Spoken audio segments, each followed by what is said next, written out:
Je vais vous demander d'accueillir le pasteur marocain à notre chair aujourd'hui. Nous aimons le pasteur marocain.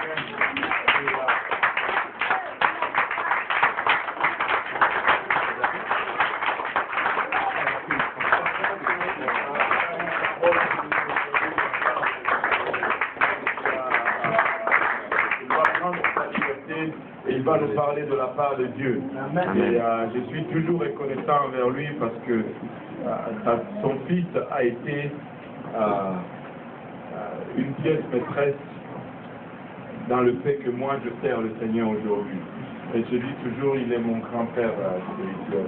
Et je l'aime beaucoup. Alléluia. Pasteur Gabriel, c'est votre liberté.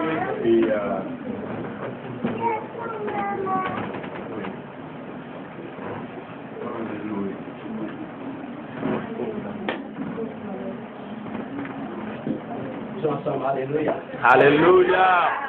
Alléluia. Gloire à Dieu. Gloire à Dieu.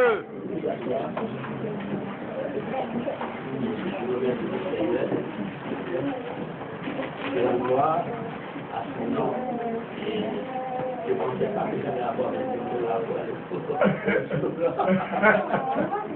j'ai bien fait à l'Assemblée et je veux aussi apporter la réputation des chrétiens d'Haïti. Je suis missionnaire en Haïti et je remercie le Seigneur pour ce qu'il est en train de faire. Et cette année, nous avons eu beaucoup de mouvements en Haïti et le Seigneur augmenteur. Nous avons, je sais pas si c'est hier ou avant-hier, qu'au moins nous avons baptisé cette année 40 personnes.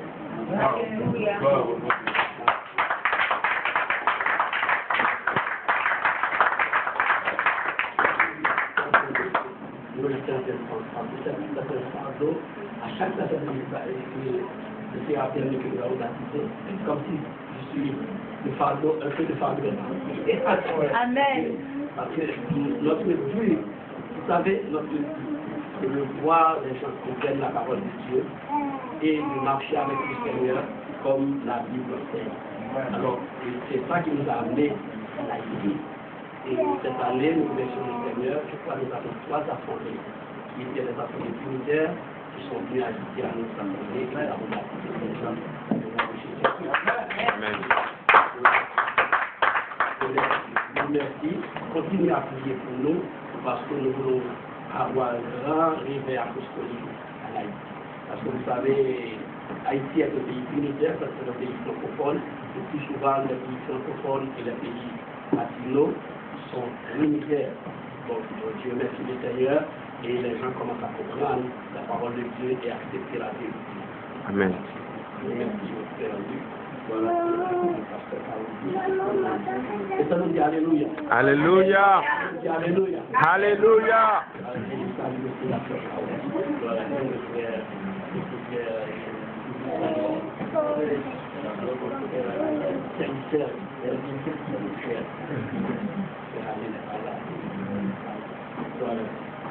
C'est une belle famille. Je vais essayer d'aller vite ce matin parce que je n'ai pas le temps. Je vais à midi, on doit partir, voilà. Oui. Parce que ma dernière, j'enseignais. Après l'enseignement que j'ai vu, j'ai enseigné à 2 heures de temps. Oh! Puis j'aime même pas. Donc, vous savez pourquoi j'enseigne? Parce que les gens ont besoin plus d'enseignement que de prédication. Parce que c'est l'enseignement qui stabilise vraiment. Amen. C'est ce que Jésus faisait. Parfois, la prédication, c'est pour une personne de la famille. Vous voyez? Mais l'enseignement, c'est pour bâtir le cœur. Donc, c'est pourquoi j'enseigne, surtout les dimanches matins, j'enseigne. Donc, ce matin, voici. Amen. Oui, c'est correct. C'est nous aller dans le livre de Marc. Vous avez été dans le livre de Marc.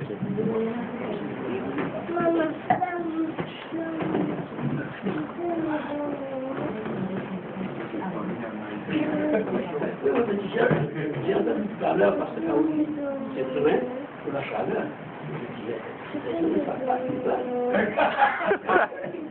Parce que donc, quand il était comme ça, il était un peu chaud. Parce que vous ne connaissez pas cela, moi, je pas commencé à vous prêter.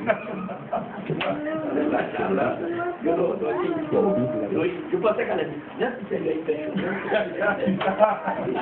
Et ce soir, il présente Marc chapitre 11.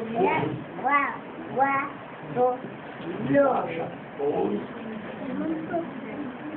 Nous allons lire le verset 12 à 14, le verset 20, le verset 4.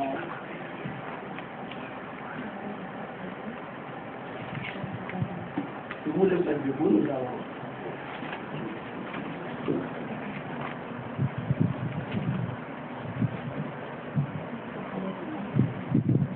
Il dit, Jésus entra à Jérusalem dans le temps, quand il fut tout considéré comme il était tard, déjà tard, il s'en allait à Béthanie avec les 12, le lendemain après avoir il sortit. Par contre, le lendemain après qu'il fut sorti de Béthanie, Jésus du pain. Apercevant de loin un pitié qui avait les feuilles, il allait voir, il trouvait quelque chose et il s'en était approché, il ne trouva que des feuilles, car ce n'était pas la saison des filles. Pendant, il connaît la parole, il dit que jamais personne ne mange de ton fruit, et ses disciples l'entendirent. Le verset 20. Il dit le matin, en passant, les disciples virent le figuier séché jusqu'aux racines, puis sur la plante qui s'était passée, dit à Jésus, Rabbi, regarde le figuier que tu as mis à sécher. Jésus prit la parole et leur dit, ayez foi en Dieu. Je vous le dis en vérité, si quelqu'un dit à cette montagne, que ôte-toi de là et que tu te jettes dans la mer, et s'il ne doute point en son cœur, mais croit que ce qu'il dit arrive, et il le verra accompli. Voilà, c'est bon nom, mais Alléluia. Alléluia. La gloire, la gloire, la gloire, la gloire, la gloire. Merci Seigneur, merci Seigneur. Alléluia. Gloire à toi, Alléluia, Alléluia. Précieux Seigneur, bénis pour ce matin, Alléluia.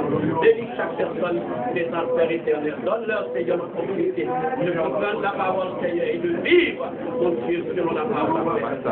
Bénis, Seigneur, bénis cette petite assemblée. Continue, Seigneur, à la croix de l'éternel. Car nous savons, Seigneur, mon Dieu, il y a, Seigneur, des âmes qui cherchent, Seigneur, le salut. Mon Dieu, qui les laisse, Seigneur. Nous te prions ce matin dans le nom de Jésus. Nous ensemble dans le nom de Jésus. Dans le nom de Jésus. Je vais vous asseoir. Je vais enseigner ce matin. C'est parce que j'ai fait l'expérience. Et je crois 2 semaines de cela, je parlais à un des ouvriers et au sujet du baptême du Saint-Esprit. Parce que j'ai dit, parce que je crois fermement que l'Église ne peut pas avancer sans le baptême. Non, et vous ne pouvez pas être sauvé sans le Saint-Esprit. Vous voyez, parce que le Saint-Esprit, c'est le moteur qui va nous sauver quand le Seigneur va nous rappeler dans l'enlèvement. Alors, j'ai parlé avec eux. Il a dit, nous avons des personnes aux prières et puis qui n'arrivent pas à recevoir. Donc, quand il m'avait dit ça, ça m'avait touché. Et je crois l'autre jour, j'ai parlé encore avec un autre serviteur. Et bon, il m'a dit, on était là, il y avait une dame qui voulait avoir le Saint-Esprit, on a prié jusqu'à minuit, elle ne l'a pas reçu. Alors, quand j'ai pris ces deux expériences, il y a quelque chose qui m'a frappé, j'ai dit, est-ce que Dieu ne répond plus aux prières? Ou est-ce qu'il répond aux prières parce que Dieu ne change pas? Il est le même hier, aujourd'hui, pour l'éternité. Donc, si que nous ne recevons pas, cela ne vient pas de Dieu. Cela vient de nous autres, frères et sœurs. Vous voyez, il y a beaucoup de gens qui ont laissé l'église parce qu'ils disent, oui, j'ai prié, il n'y a rien qui arrive. Donc, le Seigneur a dans mon cœur pour enseigner ce matin comment recevoir de Dieu. Comment recevoir de Dieu. Vous savez, la loi de la croyance est une loi biblique. Vous voyez, la loi de la croyance est une loi biblique. Peut-être que c'est une loi difficile, mais elle est biblique. Quand nous regardons l'attitude de Christ, le Seigneur La Bible dit, il a eu faim et il a été dans ce figuier. Mais le Seigneur savait qu'il n'y avait pas de fille. Parce que, étant homme de ce pays, il savait que ce n'était pas le temps des fils. Mais la Bible dit, il n'a pas dit qu'il allait trouver des filles, si vous voyez le verset. Il dit, pensant recevoir quelque chose. Et cette quelque chose-là me fascinait toujours. Mais quand tu regardes un peu dans l'histoire d'Israël, mais on a dit, cette saison-là, il n'y avait pas de filles, mais il y avait des petites fleurs. Vous voyez, des petites fleurs qui sont un peu sucrées. D'après moi, ce sont ces fleurs-là que le Seigneur Jésus a été chercher. Mais quand il est arrivé, il n'a pas vu de fleurs. C'est-à-dire que ce figuier ne va pas produire le fruit. Alors cette fois, le Seigneur a maudit le figuier. Il a dit, jamais plus, personne ne mangera de ton fruit. Donc, ici, ce que la parole m'a enseigné, c'est que vous dites, bien aimé, le Seigneur sait celui qui demande avec foi. Amen. Amen. Parfois, nous nous éversions à prier, nous fatiguer tous les jours. La personne n'a pas de foi, vraiment. Vous voyez, le Seigneur sait. Le Seigneur savait, il n'y avait pas de fille. Amen. Amen. Mais il savait, c'était l'heure des fleurs. Amen. Il a été chercher ces fleurs. Peut-être nous n'avons pas la foi, comme on dit, comme une foi d'une graine qui fait une grande foi. Mais le Seigneur veut que nous ayons une petite foi comme une graine de s'élever. Et c'est avec cette petite graine-là que le Seigneur va nous bénir. Et très souvent, cette graine n'est pas là. Amen. Oh Jésus. Mais qui on blâme? On blâme les pasteurs, on blâme les prédicateurs, on blâme l'église. Mais pourtant, ce n'est pas nous. Ce n'est pas nous qu'on devait blâmer. La personne devait se blâmer lui-même. Amen. Amen. Amen. Dieu ne change pas, frères et sœurs. Il est le même hier, aujourd'hui, pour l'éternité. Si le Seigneur Jésus avait trouvé cette fleur, ce figuier ne serait jamais maudit. Si en nous le Seigneur voit que nous avons cette petite flamme, cette petite semence, cette petite foi, il nous bénira. Oui ou non, frères et sœurs? Nous dit Alléluia. Alléluia. Nous dit Alléluia. Alléluia. Il dit, si vous demandez quelque chose et vous croyez, vous le recevez. Ouais. Qui a menti, la Bible ou nous? Je crois que je ne peux pas mentir. Amen. Si je demande, je ne reçois pas, c'est pas Dieu à blâmer. Parce que Dieu est lumière. Qu'il a dit, c'est fini. Amen. Il dit que la lumière soit, la lumière soit. Amen. Il dit qu'il va me bénir. Si je ne suis pas béni, c'est moi qui dois regarder en moi. Pourquoi je ne suis pas béni? Amen. Parce que la bénédiction est là, frère et sœurs. J'ai toujours dit aux gens, voyez, la grâce de Dieu, c'est comme une rivière. C'est comme une rivière qui coule. Si vous allez dans la rivière avec une tasse, vous allez recevoir une tasse. Si vous allez avec 5 gallons, vous allez recevoir 5 gallons. Si vous allez avec un tonneau, vous allez recevoir 5 gallons. C'est quoi? Il est là, la puissance de Dieu.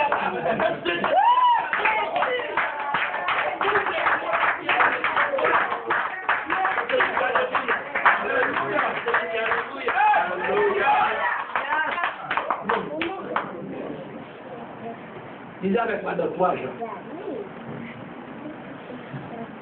Regardez votre Bible. 3 Jean.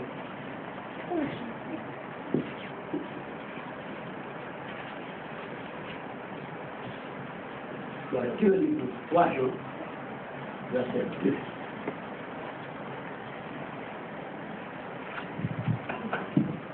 Deux livres 3 Jean. 3 Jean. Verset 2.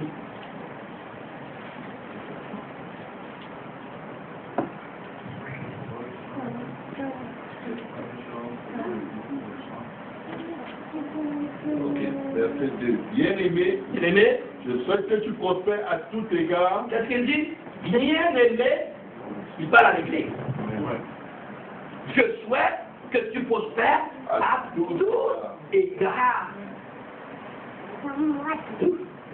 C'est la Bible, frère et sœurs. Amen. Bien-aimé, je souhaite que tu prospères. Donc le but de Dieu pour nous, c'est que nous prospérons. Voilà au frères et sœurs. Je ne crois pas que c'est la volonté de Dieu que les chrétiens vivent dans la pauvreté. Je ne crois pas. Je ne crois pas. Je ne crois pas que c'est la volonté de Dieu pour les chrétiens vivent dans la mendicité. Je ne crois pas. Parce que la parole de Dieu dit, je souhaite que vous prospérez à tous égards. Comment frères et sœurs? À tous égards. Physiquement, matériellement, financièrement,